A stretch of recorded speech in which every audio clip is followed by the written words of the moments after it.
नमस्कार दोस्तों, हमारी आज की इस कहानी का नाम है गवारपति। सुहाग रात की सेज पर बैठी अनन्या को अपने नए जीवन को लेकर जरा सा भी उत्साह ना था और ना ही उसके दिल में उसके पति से मिलन की कोई आस थी। सुहाग की सेज पर बैठी अनन्या को तो सिर्फ अपने माता पिता पे गुस्सा आ रहा था। क्यों उन्होंने उसकी शादी साहिल से करवा दी, इसका कारण तो चलिए शुरू से बात करते हैं। अनन्या एक उच्च मध्यवर्गीय परिवार की बेटी, अपने माता पिता और बड़े भाई की लाडली थी। पूरे रिश्तेदारी में सिर्फ अनन्या के माता पिता की आर्थिक स्थिति बेहतर थी। इस कारण से उनके दोनों बच्चे कॉन्वेंट स्कूल में पढ़ते थे। वहीं कई रिश्तेदार के बच्चे तो आज भी हिंदी मीडियम स्कूल में पढ़ रहे थे। बस इसी बात का अनन्या से शुरू से ही गुरूर था।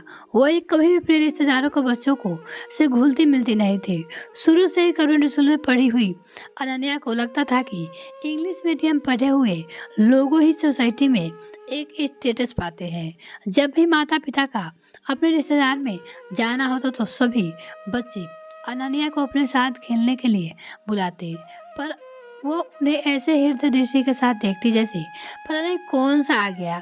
वही उसका बड़ा भाई उन लोगों के साथ मस्त होकर खेलता। उन्हें इस सबसे कोई मतलब नहीं था। अपनी इस सोच के साथ अनन्या बड़ी हो रही थी और स्कूल कॉलेज में आ चुकी थी।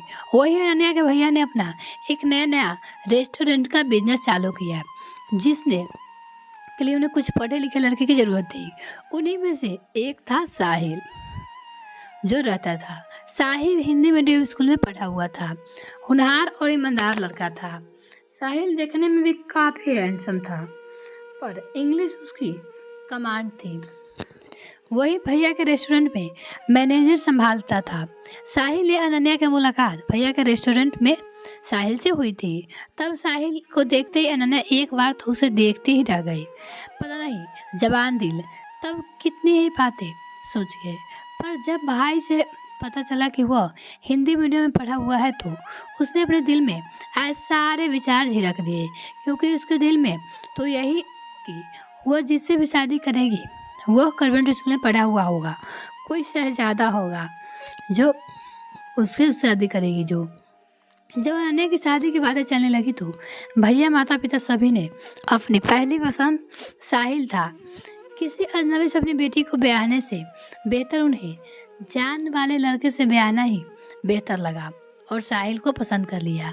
अनन्या ने हाल ही का काफ़ी हालांकि विरोध किया था, पर माता पिता और भैया के सामने एक ना चली। आखिर साहिल में कमी भी क्या थी? हिंदी मीडियम से शिक्षित होना यह कोई कमी नहीं है, वो मानते थे। इस कारण माता पिता ने और भैया ने उसकी बात नहीं मानी और उसका विवाह साहिल के साथ करवा दिया। अभी अनन्या अपने विचारों में ही थी कि अचानक कमरे का दरवाज़ा खुला और साहिल कमरे में आ गया, जिसे देखकर अनन्या का गुस्सा चरम सीमा में पहुंच गया। पर फिर भी अपने फोटो से चुपचाप बैठी रही। जैसे साहिल अनन्या के पास आया, उसने अपने हाथ उसके हाथ पे रखा। अनन्या ने गुस्से से उसका हाथ झटक दिया। मुझे छूने की कोशिश मत करना, अनन्या अपने पति साहिल से कहती है। क्या हुआ अनन्या, तुम गुस्से में क्यों हो? किसी ने कुछ कहा क्या? साहिल ने पूछा। नहीं, पर मुझे आपसे कोई बात नहीं करनी, मैं थक गई हूँ, सोना चाहती हूँ, अनन्या फिर बोली अपने पति से। साहिल को अनन्या का यह व्यवहार समझ में नहीं आ रहा था, पर फिर भी शादी विवाह की रस्मों में थकावट हो जाती है, ऐसा सोचकर साहिल पलंग के दूसरी तरफ जाकर चुपचाप सो गया।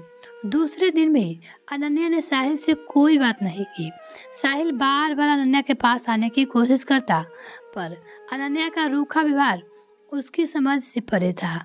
जब पग फेरे के लिए अनन्या अपने मायके गई तब भी साहिल से अनन्या से कोई बात नहीं की। ये बातें उसके भैया ने नोटिस कर ली।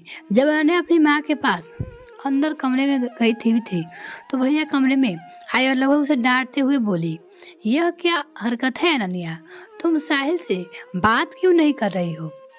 अनन्या के भाई अनन्या से कहते हैं। अनन्या ने कोई जवाब नहीं दिया। मैं तुमसे कुछ पूछ रहा हूँ अनन्या, जवाब दो, वह तुम्हारा पति है, तुम उसके किसी भी सवाल का जवाब तक नहीं दे रही हो। अच्छा लगता है क्या यह सब? क्यों अच्छा नहीं लगता? आपने जबरदस्ती मेरे साथ उससे करवा दी है, मुझे तो वो बिल्कुल पसंद नहीं था। क्यों, क्या कमी है साहिल में जो तुम्हें वो पसंद नहीं है? वो हिंदी मीडियम से पढ़ा हुआ गवार है, अनन्या अपने भाई से कहती है। बस बहुत बोल लिया तुमने। वो सिर्फ हिंदी मीडियम से पढ़ा हुआ है तो उसकी कोई वैल्यू नहीं है तुम्हारे सामने। तुम क्यों? पहले वह देखो, हिंदी मीडियम से पढ़कर भी तुमसे लाख गुना बेहतर है। उसे बोलता देखकर तो कोई कह ही नहीं सकता कि वो हिंदी मीडियम से पढ़ा हुआ है और तुम उसमें कमी निकाल रही हो। अब की बार माँ ने कहा तो अनन्या चुप हो गई और वो कुछ नहीं बोली। उसे चुप देखकर माँ ने बोलना जारी रखा। जब मेरी शादी हुई थी ना, तभी मैं यही सोची थी कि पढ़े लिखे लोग ही इंसान कहलाने के लायक है। मैं अपने ससुराल में सबसे पढ़े लिखे बहू थी, इसलिए मैं किसी को इंसान भी नहीं समझती थी। जब चाहा जैसे चाहा किसी को भी जवाब दे दिया। मुझे कोई फर्क नहीं पड़ता था कि किसी के दिल पे क्या चोट लगती है, मैं बोल देती थी। मेरे देवराज मुझसे जब भी बात करने की कोशिश करते, मैं झिझक कर उनको दूर कर दिया करती थी। यहाँ तक कि मेरे किसी भी सामान को उन लोगों को हाथ तक नहीं लगाने देती थी, यह कहकर कि तुम लोग गवार हो, तुम्हें क्या पता कि इन चीज़ों को कैसे इस्तेमाल करना है। अनन्या की माँ अनन्या से बोल रही थी। इस कारण से वो लोग भी मुझसे दूर दूर रहने लगे। तुम्हारे पापा भी कई बार समझाते थे कि मैं अपना व्यवहार बदल लूँ, पर नहीं, मैंने तो अपनी सोच की पट्टी अपनी आंखों पे लगा रखी थी। इसलिए लड़ झगड़ कर आखिरकार मैंने तुम्हारे पिता को शहर में आने के लिए मजबूर कर ही दिया। पर उससे पहले मैंने घर का बंटवारा करवा दिया। अपना हिस्सा बेचकर हम लोग शहर में आ गए। उसके बाद तो मुझे अपने ससुराल वालों से कोई लेना देना तक नहीं था। वो बोली, मुझे तो बस पढ़े लिखे लोगों से दोस्ती करना और उनके साथ रहना पसंद है। पर कहते हैं ना, किस्मत सब कुछ दिखाती है। मेरी यह गलतफहमी उस दिन दूर हो गई जब तुम्हारे पिता का एक्सीडेंट हुआ। इलाज के लिए काफ़ी पैसे की ज़रूरत पड़ी और मेरे सारे पढ़े लिखे दोस्त ने मुझसे मुंह फेर लिया। उस समय तुम्हारे चाचा जी ने अपने भाई को बचाने के लिए अपना हिस्सा बेचकर पैसे अरेंज किया, यह कहकर कि भाई की ज़िंदगी ज़रूरी है, इसलिए वो बचाया। तब समझ में आया कि इंसान की अहमियत होती है और अब तू यही गलती कर रही है बेटा। साहिल अच्छा लड़का है, भगवान के लिए समझ, वरना हिंदी मीडियम के चक्कर में अपना खुद का घर बिगाड़ लेगी और फिर अकेली रह जाएगी। माता पिता कब तक साथ खड़े रहेंगे, जरा सोच कर देख।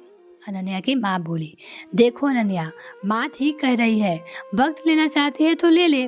साहिल समझदार लड़का है, वो सब समझता है, लेकिन बिना सिर पैर की बातें की वजह से अपना घर बिगाड़ना चाहती है तो फिर सोच ले, हम कब तक तेरे साथ रहने वाले हैं। रहना तो तुझे तेरे पति के साथ ही है, और वैसे भी साहिल ने तेरे साथ कुछ गलत नहीं किया, हम तेरे पक्ष में खड़े हैं। माँ, अनन्या कुछ देर अकेला यही छोड़ दो, हम लोग बाहर चलते हैं, भैया ने कहा। ऐसा कहकर भैया अपनी माँ के साथ कमरे से बाहर चले गए, जबकि अनन्या कमरे में अकेली सोचती रह गई, आखिर भैया ने कुछ गलत भी तो नहीं कहा था। सिर्फ इतनी छोटी सी बात पे किसी को गवार समझ लेना, यह तो गलत है। पग फेरे के बाद जब अनन्या ससुराल लौट रही थी वो एक नई अनन्या के रूप में घर में प्रवेश कर रही थी।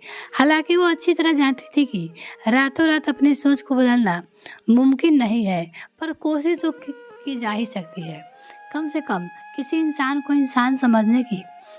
यह कहानी आपको कैसी लगी कमेंट सेक्शन में लिखना ना भूले। वीडियो को देखने के लिए बहुत बहुत धन्यवाद। अगर आपने अभी तक चैनल को सब्सक्राइब नहीं किया तो प्लीज़ सब्सक्राइब कीजिए, साथ ही बेल आइकन प्रेस करें ताकि मेरी आने वाली वीडियो का नोटिफिकेशन सबसे पहले आपको मिल सके।